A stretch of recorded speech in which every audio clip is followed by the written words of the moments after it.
welcome to TNBS Presents, the podcast, Ep.6. I'm your host, Tommy, a.k.a. Millsy. And tonight, we got a special episode. We kick off our the first installment to the segment, Coach's Corner. And we'll get into that, and I'll talk a little bit about this past weekend in NFL.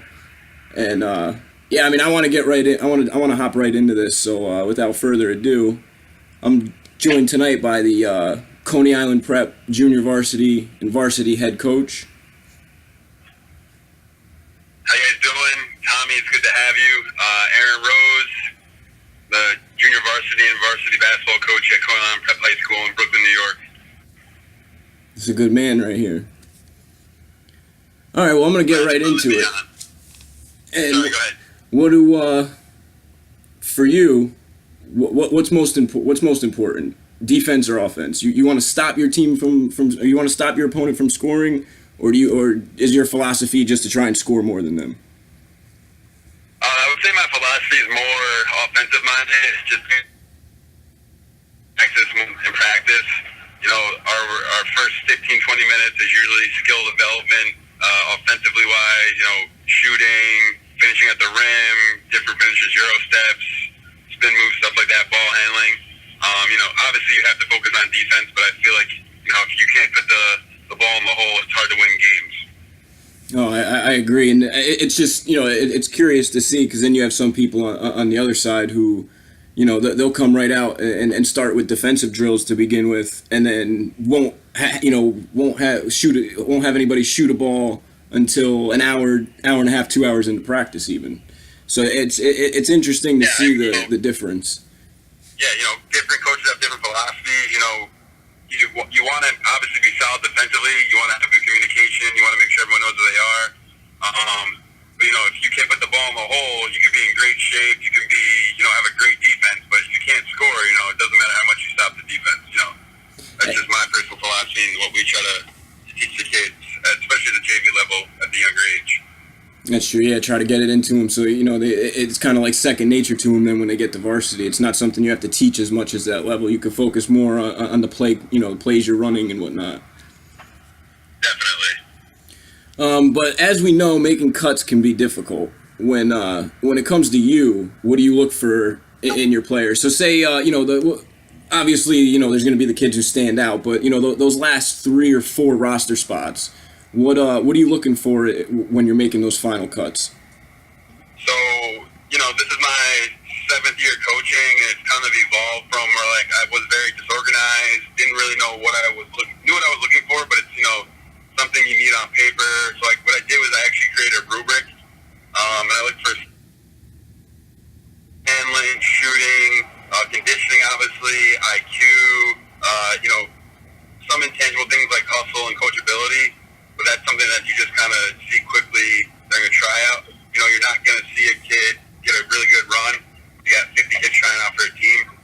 But, coachability, basketball IQ is a big one. Are they a me-first player? It's small things. So we create a rubric where, it's a simple scale. You're in shape. You're running. We do a mile run to start off the tryouts. And that's pretty simple to really tell who was working over the summer, who wasn't doing anything. We look for shooting, we look for ball handling, we look for IQ, we look for passing, simple things, especially at the JV level. Varsity level, we're looking for more complex things, but we can talk about that later on in the year as they develop and grow.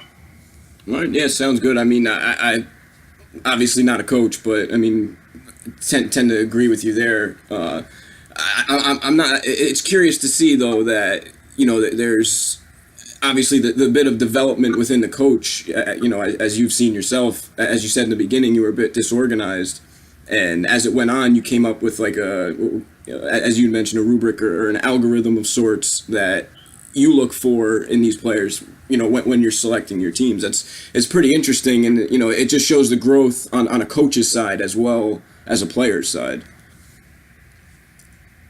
It's twofold. You're obviously going to have some unhappy parents or kids questioning why they got cut, and it's like a nice way to kind of just point to what they can get improved on or what they didn't do right. So that way it's not like an arbitrary thing where it's just like, oh, I didn't like your kid, or, this kid did A, B, C, and D, and then do this thing. It's like I have a hard copy right in front of me that I did, and I took down and watched and observed, so that way it's not seeming unfair to kids and parents. And it's I don't good. deal with the parents. Sorry, go ahead. Oh no, I'm sorry. I was just gonna say it's good to the kid for the kids doing it that way too, because then they know what they can work on in the off season and come back next season when they try out, and then that goes back to that coachability that you were talking about, where they took that criticism and turned it into a positive and worked hard at it, and then from a coachability standpoint, you see that, and obviously that stands out in that aspect.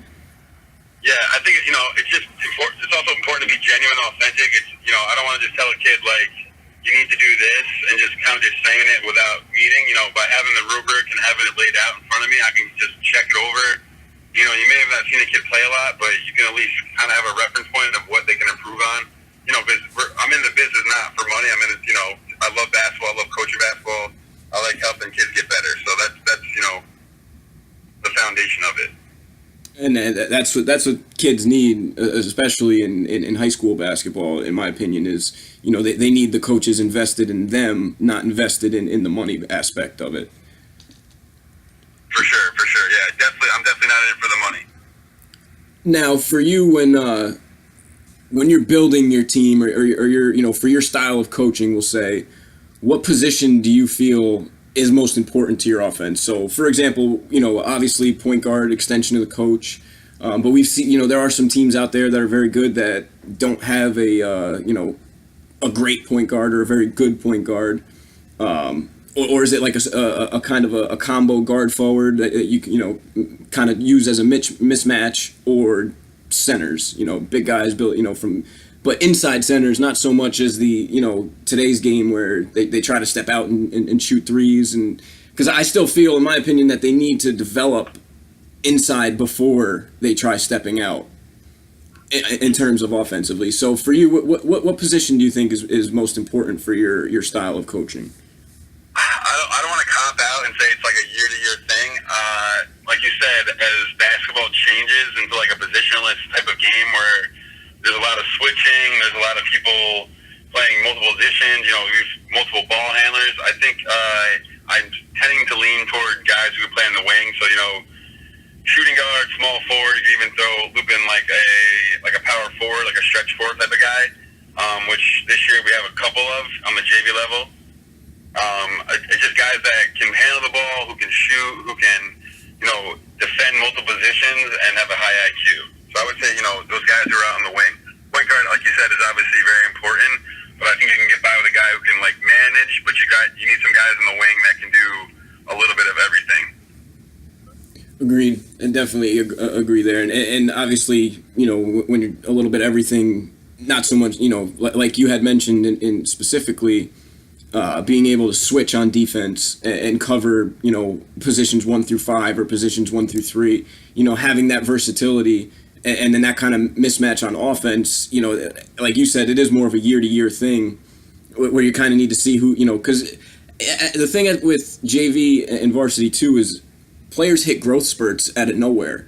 Someone will play one season, they'll be 5'5", they come back next year and they're 6 foot. So at that age, it is a little difficult to kind of say a specific position is, best for you or whatnot, because you are still dealing with actual, physical growth. Whereas, college and professional, they're 6'6". They're most cases they're going to be 6'6". They might grow an inch. Like in KP's case, I think he grew 2 inches since he entered the league. Yeah, I think he was 7'1". Now he's like 7'3" with the sneakers on. Yeah, we had. To be honest, the JV guys, the guy who's playing small forward on the wing, he's taller than my power forward, but the power forward's a little bit thicker and a little bit better than the post. So even though he's shorter, I stuck him down low a little bit. And it's interchangeable. We're gonna play some 4-out offense, and he can handle the ball a little bit too. So I'm leaning towards I know it's JV, but the modern type of basketball where everyone can handle the ball, everybody can shoot, and we can spread the floor, and drive and kick. And that's the way basketball is going. I mean, across every level, from NBA to college to high school, AAU, everything has kind of evolved to where every position does, they're not just responsible for one thing necessarily. It's 1 through 4 can handle the ball, while 5 is a rim protector and a crazy athlete. So that kind of transitions into the next question, and I want to get your opinion on how do you feel the current state or the current landscape of high school basketball is. And what I mean by that is do you think AAU helps or hurts high school basketball? So to be honest, I'm not involved with AAU at all. I have a couple guys that play AAU. I have nothing against it. I know you always want to see people playing over the summer. Spring and summer is when the course of AAU is really gets going. So you can never be mad at a player for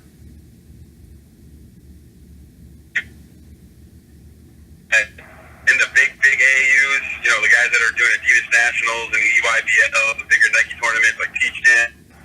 Some of them at the younger level might be developing like some me first habits where they're trying to get exposure from college coaches and programs where they want to just score and show up what they can do instead of trying to fit to a system. Mm-hmm. Which at the bigger AAU programs, I understand. My focus more is I don't mind AAU at all. I want kids to be exposed. I want them get scholarships. I want them to keep playing. I would like to be more structured. I think it's just more of like the Wild Wild West. What I'm trying to get at. Absolutely. I mean, the balance between AAU and high school basketball is something that's pretty fascinating to me, especially nowadays when you see, because for me it's like AAU, it's like all-star teams. You'll have kids from one district who are 5 kids across 4 different high schools, but they're all on the same AAU team. And I think it has its benefits, but I think it also has it can be detrimental. Like you had mentioned, developing a me first mentality. If it is a player who's on a lesser team, a lesser AAU team, does develop that me first mentality, and it may not be just him. The coach may be telling him to do that, but which is something complete. He's being told something different for his high school team. So I think it can be a bit much for the players at times because they're getting pulled in 2 different directions. Yeah, it's, you have a high school coach, you have an AAU coach. I mean, my kids are not playing at this high of an AAU level, but these big AAU, you sit down and Coach K's sitting courtside and Jim Boeheim's sitting courtside, like you're gonna want to put on a show. So it's hard, to play and be unselfish, but also show off your skills and your talent for the biggest programs in the country. Again, my kids aren't playing at that high of a level of AAU, but when it gets to that level, it's some of the things I worry about. Absolutely, I agree. I mean, I think anybody puts themselves in that position, and you see, Jay Wright or Jim Boeheim sitting courtside, you're going to think to yourself, I want them to recognize me, and what better way to do that than to try to take over a game? And then they tend to do too much. It may take them out of their game and their element, and they may end up looking bad in the end because they're not playing their game. So it is interesting that dynamic between the two. But we'll end it with a question that's been pretty heavily debated over the last couple years. But do you feel that high school kids should be able to enter the NBA draft, or should they have to go to should they have to play a year, or 2 years, or 3 years, whatever it may be, in college, or go overseas? So I flip-flopped on this. When I was younger, I was like, these kids are being exploited. They're 18 years old. There's NBA scouts in high school gyms. There's no reason for to have an 18-year-old in the NBA. They're not, like, for the most part, physically, mentally prepared to be taking on, like, an 82-game schedule, traveling. Like, they don't have the life skills to do it. I've completely done a 180 flip-flop just because I've seen things change over the last 10 years, I want to say. These kids in high school are ready to go. There's no reason why Jason Tatum, DeAndre Ayton, all these guys you've seen recently that have come into the league or are coming into the league and are like physically mature enough, handle themselves well in front of the media. Like they've been trained at a young age on how to behave and how to be responsible and how to conduct themselves like professionals. So in my mind, NBA-wise, there's no reason why you shouldn't be able to come out of high school. If you're ready, you feel you're set, and you want to take the leap, I don't understand how you can stop someone from trying to attain a career. I agree 100%. This is something that, to me, I think it's wrong to force an 18-year-old, which in most other, at 18 years old you can join the military. At 18 years old you're considered an adult and you can go out, you can get a full-time job. There's a lot. Why is it that it's okay for an 18-year-old to go out and join the military or get a full-time job but not play in the NBA? It's up if the NBA team feels that player is ready. It's on the NBA team. It's not on the players. So I don't. To me, I just don't like that the NBA. I mean, I understand it in the sense of, you want to make sure that these players are 100% ready, but it's a lot different than it was from 10, 12 years ago. The players coming out now, going back to the AAU, with the amount that they're playing between the high school season, then playing in spring and summer with AAU and traveling and playing against the best competition in the country, they are ready. Most of these kids, they are ready. As you mentioned, Jason Tatum, he could have came out and gone pro right away. Kyrie Irving could have came out and gone pro right away. So, I agree 100% with you. I think that, I used to feel that the same way. These kids are getting exploited. Half of them are in the league for 3-4 years and then you never hear of them again. And that's bad for basketball because, you have these teams. How are you supposed to rebuild when you can't hit on your picks? But the players have evolved, and it's more so not even so much the players, but it's just like humans, I guess you could say, are evolving because the athletes that are coming out. Look at Mitchell Robinson. I mean, he also didn't play basketball for a year, and look what he averaged 5 blocks in the summer league. I understand it's the summer league, but he didn't play organized basketball for a year. I mean, it's pretty incredible now to see the athleticism and the ability of these kids that I think they absolutely should be able to enter the draft at 18 years old. Agreed. And I think Anthony Simons, the Trailblazers picked him. He's out of a year too, right? Yeah, he went to I think he went to IMG, I believe, and here in Florida. I think so, yeah. And sat out a year. And he looked good in summer league too. I mean, I know it's summer league, it's a small sample, but that he looks like he's an NBA player. And to be honest, just to kind of wrap it up, if you're a one and done NBA player, the Tatums, the Fultzes, the list goes on and on.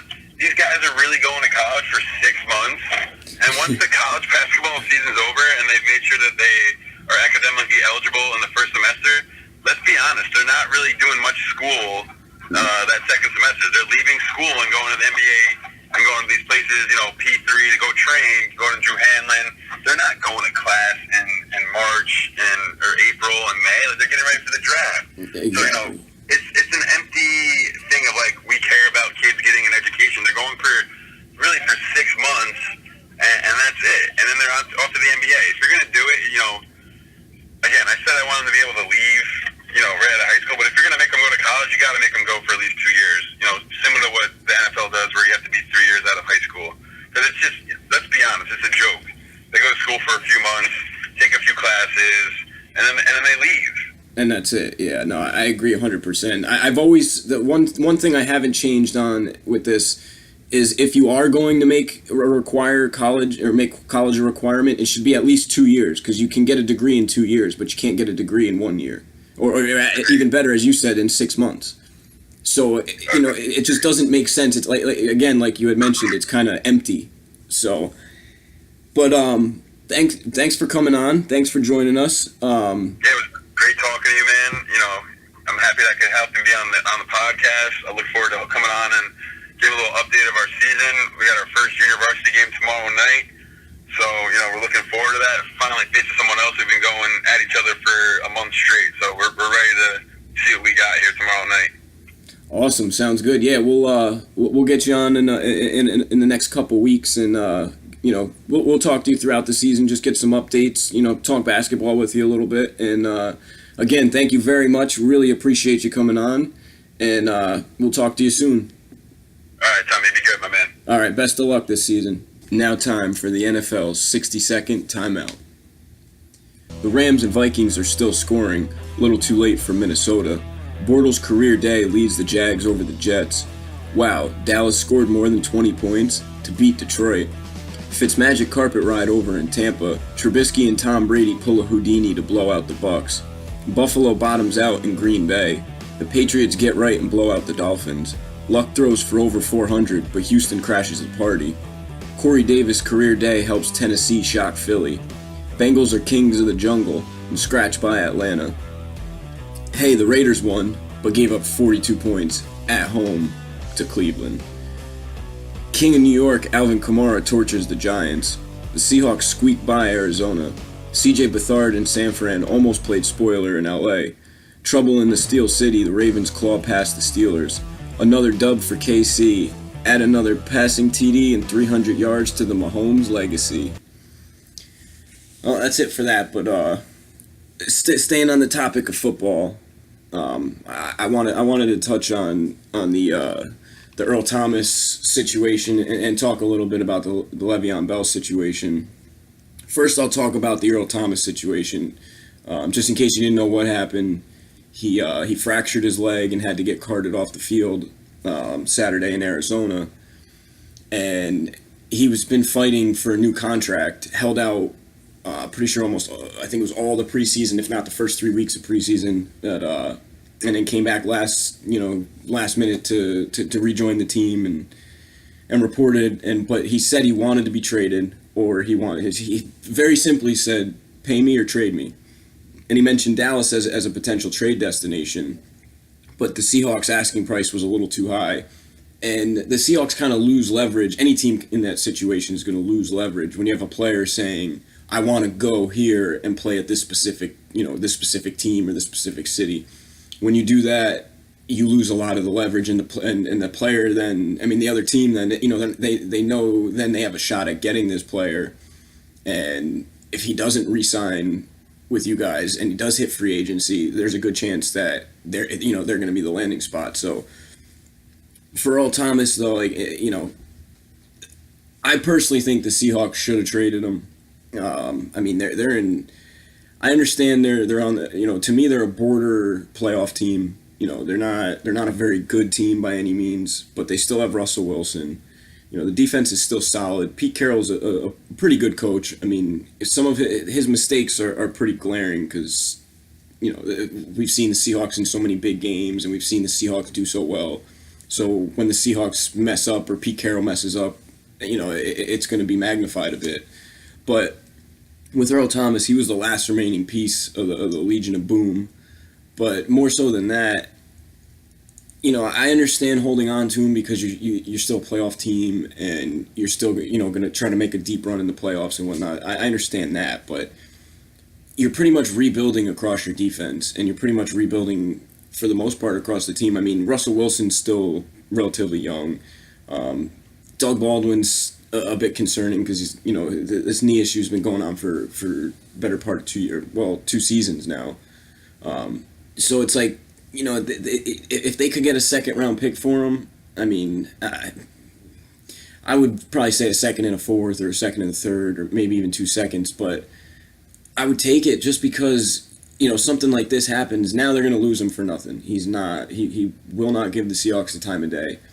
And I understand that teams don't think like this, but they potentially ruin his career. He may not come back the same from this because he's not, 26, 27. I believe he's 32 or 33. So, he's not a spring chicken anymore in terms of football. And he's got a lot of wear and tear on his body. He's played something like 6 or 7 seasons in the NFL. So, but then going on to Le'Veon, this is exactly why he's sitting out, because with this kind of injury, it's going to hurt a player's stock. It's going to hurt a player's value. So now next season, when they go into the off season and they're going around and to free agent visits and whatnot, they're starting to see that their value isn't where it should be or where they thought it was going to be, because a lot of teams need to see them play, need to see the player play and see what level that they play at coming back from an injury, especially one in the leg. So, I understand Earl Thomas's frustration by flipping off the Seahawks sideline when he was getting carted off. It's tough because, you don't want to take down your the players on the team. There's young guys who look up to you. There's veterans who look up to you. You're a leader of this team. You're, leader of the defense, leader of the team. You're a captain. You've been relied upon and loved in Seattle for so long. And it's turned ugly between them. And I'm not going to get into, well, he needs to play out his contract. We don't know what's said behind closed doors. There could have been something 2 years ago. If he restructured his contract or reworked it, or when he signed one, maybe he took less money because the GM or the owner promised him down the road that, hey, you sacrifice for us now, we'll get you back, at your next deal. So we don't know what was said behind closed doors. So I don't want to go down the whole, well, he signed his contract, he should play it. It's not that cut and dry, and we weren't in those rooms knowing what was said by from the GM or the owner to him. So I understand the frustration. I just I'm not even mad that he did it. It's just I could see it rubbing some players the wrong way, obviously, but I think most of them understand it wasn't directed towards them. It was more so directed at Pete Carroll and the Seahawks brass, because Pete Carroll had also said he had told him, just report, come and play. We'll get the contract figured out. We'll get a deal done. We'll take care of you. Now it's we're heading into week 5 and he's done for the year with a fractured leg and nothing's been taken care of. So I think he's done in Seattle for sure. I don't think he'll give him the time of day in terms of signing a contract or free agency, but this is exactly what Le'Veon's doing. He even made a post or wrote a post, I think it was on Instagram, to Earl Thomas saying, get well soon or get better soon. I'll keep being the bad guy for us, or something along those lines. Which basically he was just saying, I'll continue to take the heat for the players who do hold out, and I'll take the blame. I'll be the bad guy, whatever you want to call it. And this is exactly why, because in the NFL, with contracts not being fully guaranteed, first of all, second of all, there being a relatively strict salary cap.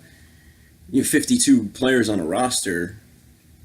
That's a lot of money. You can only spend so much money and divvy it out amongst the rest of the team and have a complete team. So it's tough. I mean, especially for the Steelers, you already have Ben Roethlisberger and Antonio Brown on huge contracts.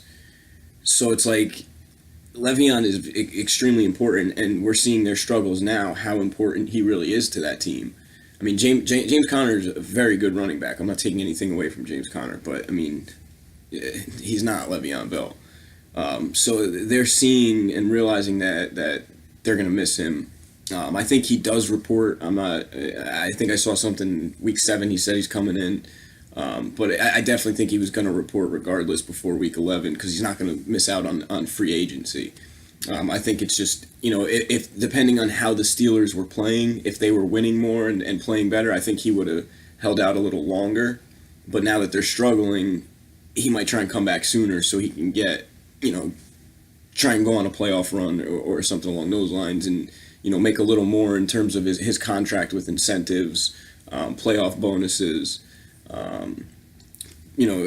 playoff win bonuses and whatnot. So I just wanted to touch on that a bit. I've seen both sides of this, where people have been bashing Earl Thomas and people have been bashing Le'Veon Bell.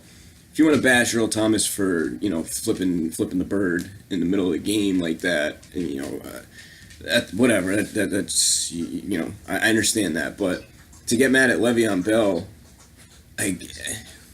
that to me is ridiculous, because he feels he's being underpaid and he wants a new contract.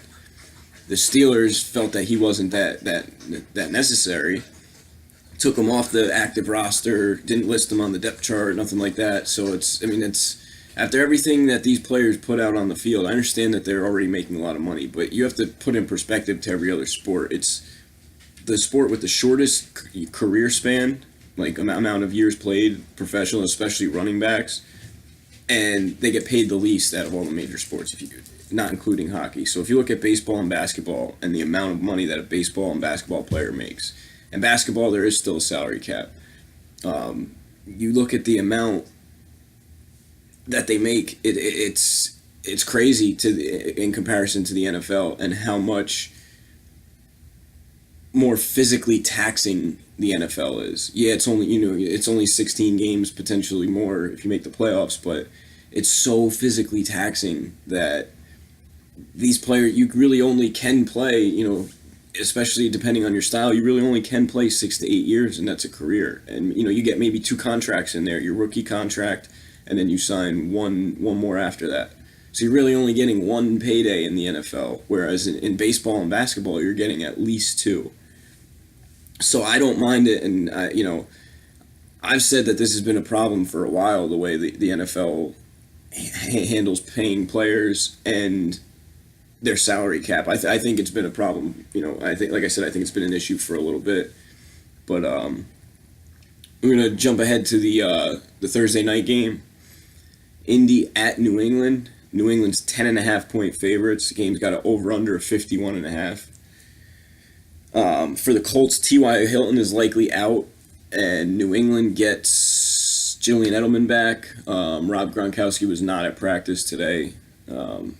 When it comes to Patriots injuries, I tend to not try to figure it out, just because Belichick's a master manipulator of the injury report. So, but at first look, I lean New England, and that over/under kind of makes me think that they're going to cover the 10.5, because that's one thing I always look for in big spreads. If it's a 10.5 point spread, I'm going to look to see if the over/under is 38.5 or say 41.5. Chances are I'm going to shy away from the 9.5 or the 10.5 points, just for the simple fact of that the team the favored team then has to put up 30 points or 28 points and not give up those late garbage time touchdowns, because if they give up 2 of them, it ends up being we'll say 30 to 20, and if it's a 10.5 point spread, you're not covering.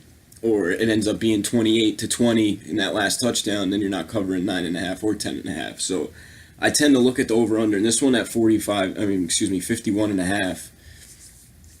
I like New England. I'm pretty confident in New England in this game. I mean, we saw last week Sony Michel establish himself as a first-round pick, showing why New England drafted him in the first round. I like Michel a lot at Georgia. Busted off for over 100 yards and a touchdown against Miami. I think they have something special working now, and they're getting Julian Edelman back. Josh Gordon played his first game. I think he had 2 catches for 32 yards. Nothing special, but I mean, the Patriots didn't really need him. They went in and blew out the Dolphins 38-7, 38-3, something along those lines. And so obviously Gordon wasn't relied upon much. Gronk got hurt. Sony Michel on the ground had a touchdown. James White had 2 touchdowns. But this week, getting Edelman back is going to be huge for Brady in the passing game. I think that's going to open up more downfield for Josh Gordon. I think that's going to open up the deep middle and sidelines for Gronk, and it's going to open up the short middle for Edelman. And Edelman and Tom Brady have chemistry. They've played together for something like 7 or 8 years now. So I think him coming back is huge. And New England so far this season is 2-0 at home against the spread. So given 10.5 with a 51.5 point total, New England at home, Indy missing. Jack Doyle. They're gonna have to pray he plays, because T.Y. Hilton's most likely not gonna play. So if T.Y. Hilton's out and Jack Doyle's out and potentially Marlon Mack's out, and they're gonna be throwing the ball to. I'm not even gonna. I just remember one guy on Sunday going off. I think it was Gene Pascal. I remember his last name was Pascal. But they're going to be throwing to Ryan Grant and Gene Pascal and Eric Ebron as their top receivers. That's asking a lot, even of Andrew Luck, and it's on the road. Luck this season, if you take a look at what he's done, Week 1 against the Bengals, I think he threw for 279 and 2 touchdowns. Then went on the road to. Where'd they go on the road to? I remember when they played Philly, I know he threw for 179 yards and a touchdown. And that was it. So him on the road so far this season hasn't been very good, especially compared to him at home. You take a look at last week against Houston, he throws for over 400 yards and 5 touchdowns. He's capable of putting up those huge numbers, and this game could potentially shoot out a bit, or at least stay close in that 10 to 14 point range. Indy could score a late touchdown, but I'm gonna have to take I'm gonna have to take New England. They're gonna get stronger as the season goes on, and they're getting, I don't want to say healthier, but they're getting better in terms of players coming back. Michelle coming back from injury.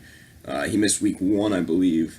Edelman coming back from the suspension. The trade for Josh Gordon, getting him healthy, getting him caught up on the playbook, getting him some 2 weeks of practice reps with Tom Brady, 2 weeks of being in a Bill Belichick offense and learning that offense.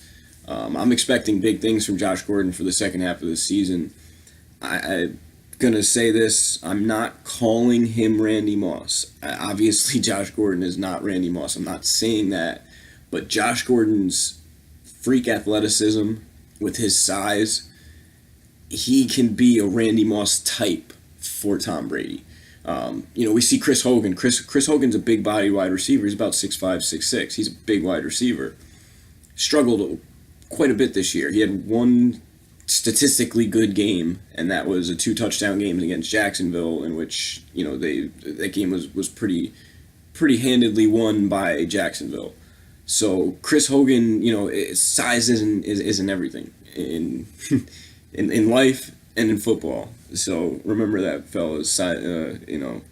Size matters, but it's not everything. And Hogan just doesn't have the athleticism to go with it. He doesn't really have the speed. He doesn't create much separation. He's more of like a jump ball guy. So I think the return of Edelman kind of sets this offense up perfectly. Because as I said, you have, Edelman will be short middle, short sidelines, and then you'll have a back out of the backfield, probably take the other as a safety valve in case Brady's under pressure. You'll have Gronk deep middle or deep sidelines, and then you could send Josh Gordon deep post, a fly, a deep back shoulder. Then when you get in the red zone, you have Josh Gordon on the outside, who's 6'4". On the other side, you have Chris Hogan, who's 6'5", 6'6", and then you have Rob Gronkowski, who's 6'7" at tight end. I mean, I don't know how you're going to stop that. And then you throw in Julian Edelman too. I mean, you could go 3 wide with a tight end and put Brady in shotgun, and that's probably going to be your best goal line offense. I mean, I think that this Edelman coming back is really going to boost this offense, and we're going to start to see the New England Patriots we've been so accustomed to seeing these past couple of years. So I'm taking New England, 10.5. It's all right. New England, just New England straight up. New England with the spread. The over/under. I mean, 34-17, that's 51. 34-20, that's 54. I could see that. I mean, even that, no, because Houston. That's the thing is, Indy played such a tough game against Houston on Sunday too that, that worries me a bit in terms of the short week. They played an overtime game that I'm pretty sure went to there was 15. They kicked a field goal. Houston kicked a field goal almost pretty much as time expired, if not. So that was a tough game. That was a long game. They're going to be without a lot of big people going on the road on a short week. I think New England's a lock in terms of the spread. But the over/under, I'm going to have to take the under. I just don't think Indy's going to be able to put up enough points. Unless you're expecting Ebron to catch 2 touchdowns and Nyheim Hines to catch 1 or 2. I mean, it's possible, but I don't know. I don't see it. I think last week was a get right week for New England, and I think this is we're gonna flex a bit on them this week for New England. So New England across the board, and I'm gonna take the under, but not by much. I think it ends up being like a 46-48. I think New England's going to put up some points. I think New England's going to put up 30 plus in this game. I think around 34, and Indy will be around 10-17. So I think we'll be right around that 51, but I'm going to have to go with the under. But that's going to do it. Once again, I want to give a give a big thank you to Aaron Rose, the JV and varsity coach at Coney Island Prep, for coming on and doing the interview at the new Coach's Corner segment. He's going to be on throughout the season too, here and there. We don't have a set schedule. It's not going to be like every Thursday he's going to be on. It's nothing like that. It might be once every 2 weeks. It might be 2 weeks in a row, and then a month later. But we're going to have him on and just kind of keep up and keep track of his team, how they're doing. How the players are looking, if he has anybody, any special players, any real talent out there. So we'll stay up with him. And I want to give a shout out to cool website. And if you have kids and you need to figure out how to watch Sunday football while you have kids, well, check this clip out. Welcome to Daddy Knows It. So you want to watch Sunday football, but you have a bunch of these running around, wild monsters? Well, I have two. So I'm going to give you guys some tips. All you need to do, first, buy one of these. Here you go, guys. You dump it in there. Then you get some more snacks. Just you dump it in there. Sit, girls. Our kids are not animals, but they got to stay hydrated. That's good stuff. It's Daddy Knows It. You can check out the full video. It's in the description. Subscribe to the YouTube channel. Also, website's in the description and in the video. DaddyKnowsIt.com. Great articles, husband advice, fatherly advice, man-to-man advice. Obviously, as you can see, how to watch football if you have children. Definitely check out the whole video. It's definitely worth it. A lot of great content, a lot of great articles over on the web on his website too. And he's a great guy, a good father. So be sure to check that out. Show some support. Subscribe to the channel. And I also want to give one more big thank you to Aaron Rose. And, not the last time we'll talk to him, so we'll talk to him again soon. And I want to say thank you to everybody for tuning in. You can subscribe, hit the like button, subscribe, follow us on Twitter. Go to www.thenosebleedsec.com. Check out all the great articles over there, all the great content, the Sam Darnold rookie piece that's going to be coming out. We got the Week 5 DFS rankings for college football and NFL. We'll have the DFS podcast coming, the Pick'em podcast coming.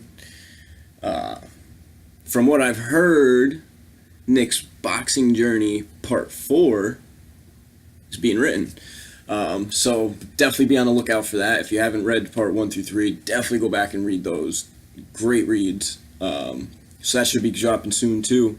But just want to say thank you again, Aaron, for visiting, for taking the time and interviewing with us, and everybody else for joining. I've been your host, Tommy, a.k.a. Millsy, and I'll see you next week.